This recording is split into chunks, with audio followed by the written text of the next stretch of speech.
एक बहुत ही घना जंगल था। उस जंगल में एक बहुत ही सुंदर तालाब था जिसमें कमल के फूल खिले हुए थे, जो तालाब की सुंदरता में चार चांद लगा रहे थे। जंगल के आसपास के गांव वाले उस घनघोर जंगल के तालाब के पास डर की वजह से नहीं जाते थे। लोग कहते थे कि उस तालाब में परियां स्नान करने के साथ ही साथ आपस में पानी पानी खेला करती हैं। जो कोई भी उधर उनको देखने जाता परियों के जादुई प्रभाव से बीमार पड़ जाता था। तालाब से कुछ ही दूरी पर रामपुर नाम का एक गांव था जिसमें राजू नाम का एक छोटा सा लड़का अपने मम्मी पापा के साथ रहता था। उसके मम्मी पापा बहुत ही गरीब थे, इसलिए उसके लिए खिलौने भी नहीं खरीद पाते थे। राजू अक्सर खेतों की मिट्टी से ही खेला करता था। मिट्टी से टेढ़े मेढ़े खिलौने तैयार करके वो खूब खुश हो जाता था। बेटा राजू, मिट्टी मिट्टी नहीं खेला करते, देखो तुम्हारे कपड़े कितने गंदे हो गए। माँ, मैं मिट्टी मिट्टी नहीं खेलूंगा, लेकिन मेरे लिए खेलने के लिए खिलौने तो ला दो। ठीक है, मैं बाजार से जाकर खिलौने ला दूंगी। माँ की बात सुनकर राजू खुश हो जाता है।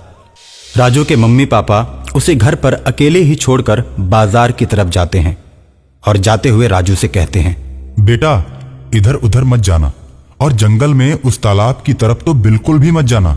ठीक है पापा, मैं घर छोड़कर कहीं नहीं जाऊंगा।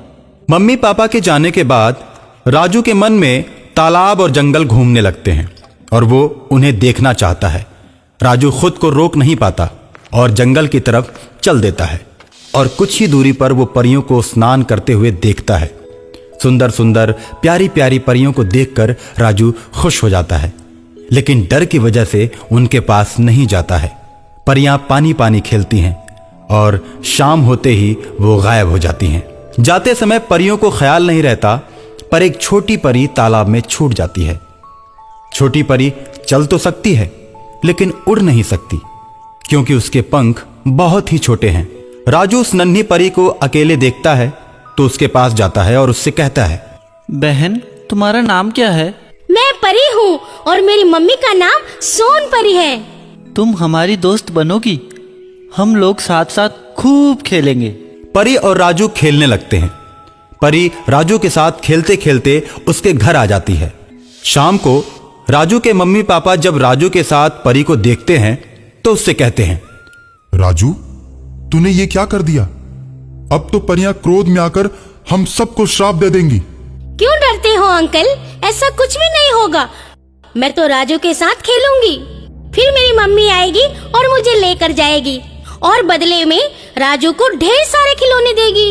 रानी परी के मुख से यह बात सुनकर राजू के मम्मी पापा बहुत खुश होते हैं। उन्हें अब सोन परी का डर नहीं रहता।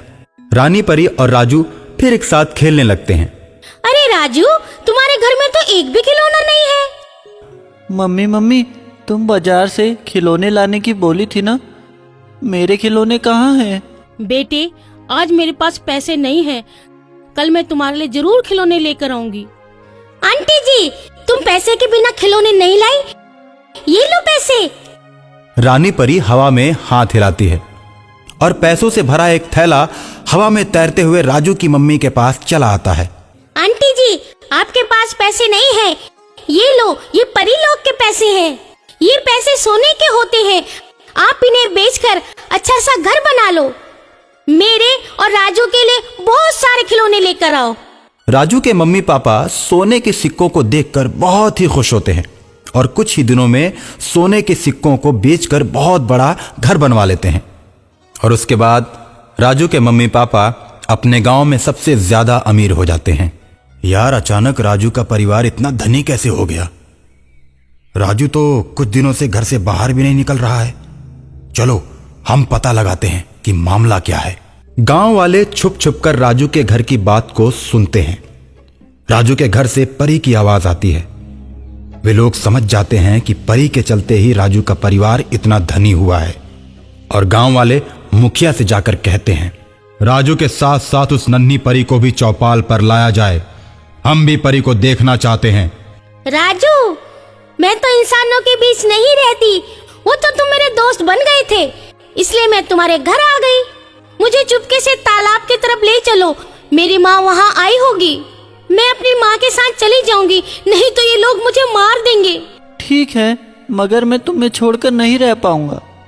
मैं भी तुम्हें छोड़कर नहीं रह सकती। तुम जब भी बुलाओगे ना तो मैं जहाँ भी रहूंगी चले आऊंगी। ठीक है रानी परी। राजू नन्ही परी को लेकर तालाब की तरफ जाता है। तालाब में परियां पानी पानी खेल रही होती हैं।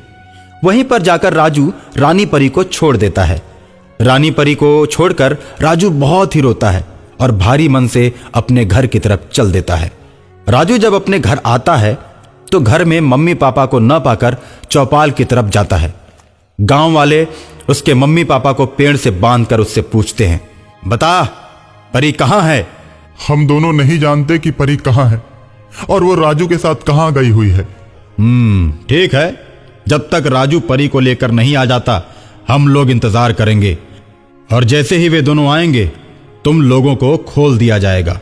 राजू चौपाल पर आता है और अपने मम्मी पापा को बंधा हुआ देखकर मुखिया से कहता है, प्रधान जी, आपने मेरे मम्मी पापा को क्यों बांधा है?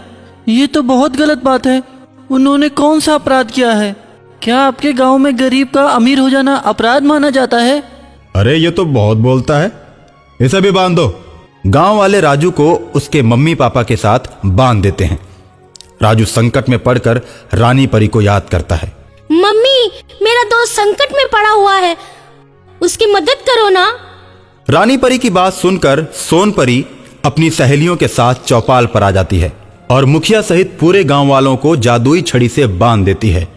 राजू और उसके मम्मी पापा को आजाद कर देती है। गांव वाले राजू से माफी मांगने लगते हैं और कहते हैं कि दोबारा ऐसी गलती नहीं करेंगे। राजू सोन परी से कहकर गांव वालों को छुड़ा देता है।